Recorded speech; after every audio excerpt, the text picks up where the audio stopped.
during the stay-at-home and quarantine time, I got to stay active. I can't just be sitting around and be lazy. And one of the activities that I've picked up, I started back in September, but really picking up pace now especially, is walking. I love walking a lot, getting my steps in. 3 miles an hour. That's the pace that I walk. So give me 1 hour. I cover 3 miles. It just feels good for the body. And as of late, I've been walking around my house. My house is a really nice sort of track to it, a makeshift track. And it's interesting that there are different terrains. Some paths are a little rocky and unsteady. You gotta take it nice and slow. Other parts, like a straightaway, you can go nice with a little more confidence and speed. So I think you see where I'm going with this, right? See, this journey of life has so many different terrains and so many different paths that we walk, and they do align with the different periods and moments that we have in our lives. Sometimes the paths are nice and smooth and clear. Those are those times when, shall we say, life is good. Everything is going according to, plan, no craziness, no madness going on. But it is important that in these times of cruise control, however, we cannot forget or ignore that God is the author of all that's good in our life. And David reminds us in a very nice way how we should respond and call out to God even in the midst of the good times, where he says, "Bless the Lord, O my soul. Bless all that is within me. Bless his holy name. Bless the Lord, O my soul, and forget not his benefits," right? And what are those benefits? Of course, forgiveness from sins, healing from our diseases, redemption from destruction, loving kindness being crowned upon us. This is a God whom, again, is always around us, and we can't forget those benefits. If you ever need a reminder of what God has done and he continues to do and will do for you, Psalm 103 is a great place to go. And because of the goodness of God to you, you fix and set your eyes on him. Let us lay aside every weight and the sin which so easily ensnares us, and let us run with endurance the race that is set before us. Where? Looking unto Jesus, the author and the finisher of our faith, who for the joy set before him endured the cross. Paul says further to the Colossians, "If then you are raised with Christ, seek those things which are above, where Christ is sitting at the right hand of God. Set your mind on things above, not things here on earth." It's easy to get distracted when the going is light and we might look in different places here, but make every effort, even in the best of times and the good times, when the terrain is smooth, fix your eyes on God and all things that are eternal and not temporary. He is the forward vision. He is the goal of your walk. Of course, there are times when the path may get rocky, right? Not so smooth. You can't walk too fast there because, again, as experience has shown over here as I walk my track, if I'm going too fast, I might sprain my ankle because I'm not paying attention to the train that I'm walking on. In the midst of struggle, when you make hasty decisions, it can lead to worse consequences because of poor judgment.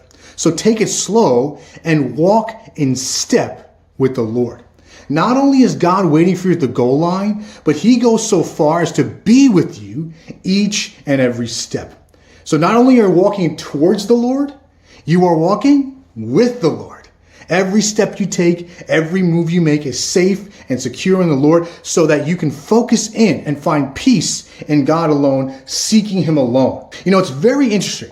In the Bible, there's very distinct phrasing for followers who are faithful to God, walking with the Lord. You go back to the book of Genesis, and around Genesis chapter 5, you see the listing of the descendants of Adam. And there's one in particular, Enoch, right? And if you look very clearly, it's interesting how there's one other character too, but only he and the other character, they are pretty much walking with the Lord. Enoch walked with the Lord 300 years. Enoch walked with God, and then he was no more. God took him away. Now, so that just shows something very important. No other descendant in that listing, except for one other, has that notion of walking with the Lord. But who is the other descendant? Of course, fast forward to Genesis chapter 6 and we read, "But Noah found grace in the eyes of the Lord." This is the genealogy of Noah. Noah was a just man, perfect in his generations. Noah walked with God. Genesis chapter 6. So you see, these two moments are fresh off of the creation story where before sin messed things up, don't forget, God walked with man and man walked with God. So you see, this notion of walking with God intimates a very deep and personal relationship. God is with us. God is there for us each and every step of the way.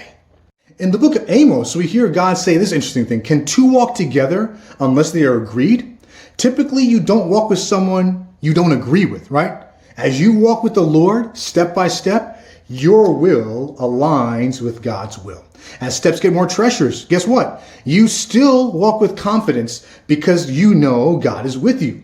As you measure and temper your steps, even on the rocky terrain, slow and steady, and you walk in the Spirit, you shall not fulfill the lust of the flesh. The more you walk with God, the more you draw near to Him, the more you get that relationship gets more intimate and deeper with Him, the more complete your life. So as our life's path has been traveled, and again, as our life lays before us, let's just keep walking. Just take it step by step and press forward with God by our side and God as our goal. For we are His workmanship, created in Christ Jesus for good works, which God prepared beforehand that we should walk in them. You see, again, God has some stuff planned for us, and we must walk in that in full confidence. Each of us is a part of God's plan to impart His goodness into this world. So, my brothers and sisters, just keep walking through the smooth and through the rocky. Don't dwell on the situation you're in. Just keep walking. Keep walking. Keep walking. Because when you have walked faithfully, the path that God has placed you on, how amazing it will be when you reach the destination your soul has longed for.